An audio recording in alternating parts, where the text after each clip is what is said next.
Hello everyone, welcome to episode 154 of Chatting with Anthony. For this episode, the prompt is, become what you want to defeat. Now, defeating a big obstacle in your life takes skill, determination, and discipline. Odds are you've tried and failed. If it is something that you have, failed at defeating, odds are you've had struggles, you've had failures. It has been a tough road, and that is why you are, probably seeking help, trying to understand how you can defeat said thing. Understand that it's not going to be easy, and it will be a bumpy road, and even when you defeat it, you're still going to have some losses. Sports teams, they play over and over and over again. Just because you beat someone once doesn't mean you'll beat them next time. So keep that in mind. I believe that a good mental framework going in would be to both master and understand it well enough to play its role, to role play as whatever this obstacle is. To go as far as to be able to replicate what it does well, and then what it lacks, be able to also do that well or better than them. That, I believe, is a sign of mastery. But as I said, that is, complicated. It's a lot easier said than done. I'm aware of that.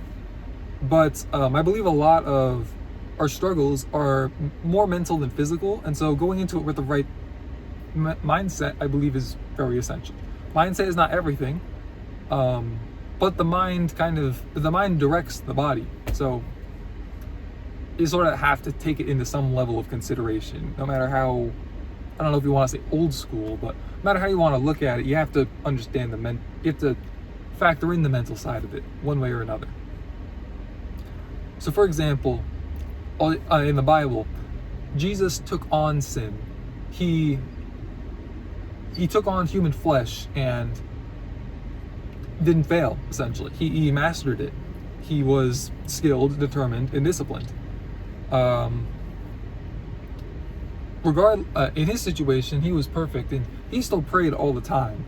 And I've heard pastors say that it was more so because he knew he had to stay connected, but it was also to show others, because there were instances where he directly taught others, but it was to show the people he was around what to do and how to do it. Now, I don't know how exactly that all works out in regards to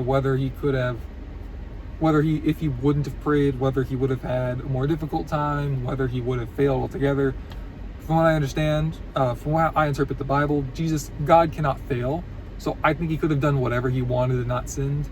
When I say that, I don't mean like he could have committed sin without sinning. I mean, he could have not prayed. He could have just tried to have a lot more fun, a lot less fun, whatever. He probably could have made it work.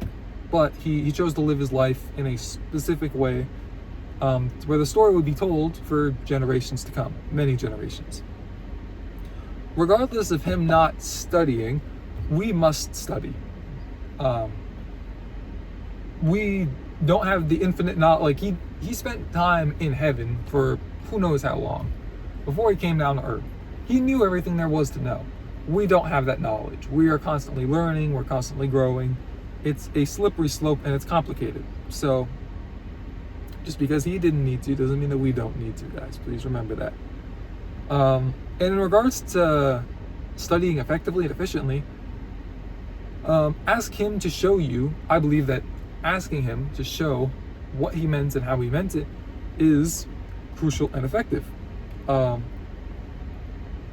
He is the author of the book, so ask him for clarification. He'll happily give it to you.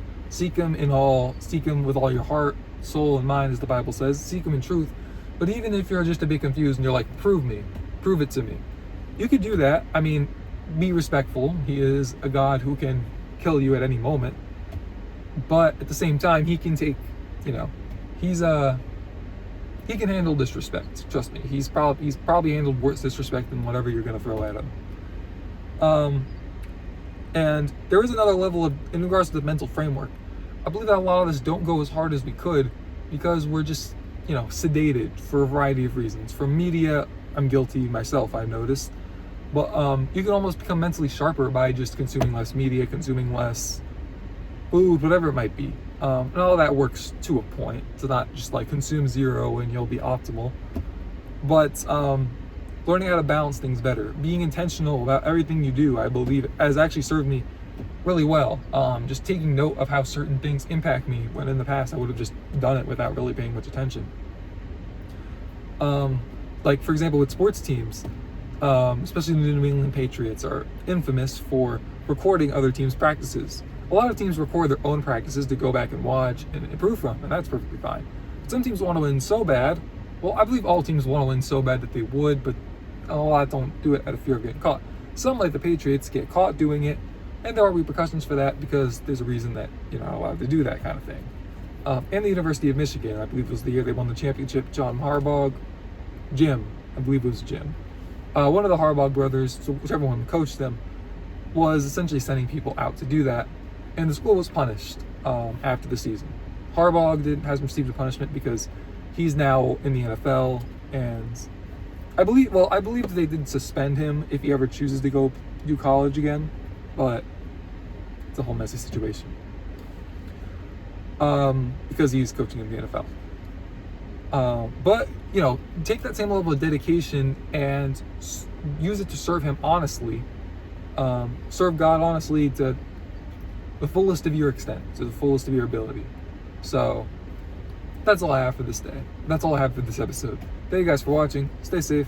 God bless. And I will see you guys in the next one.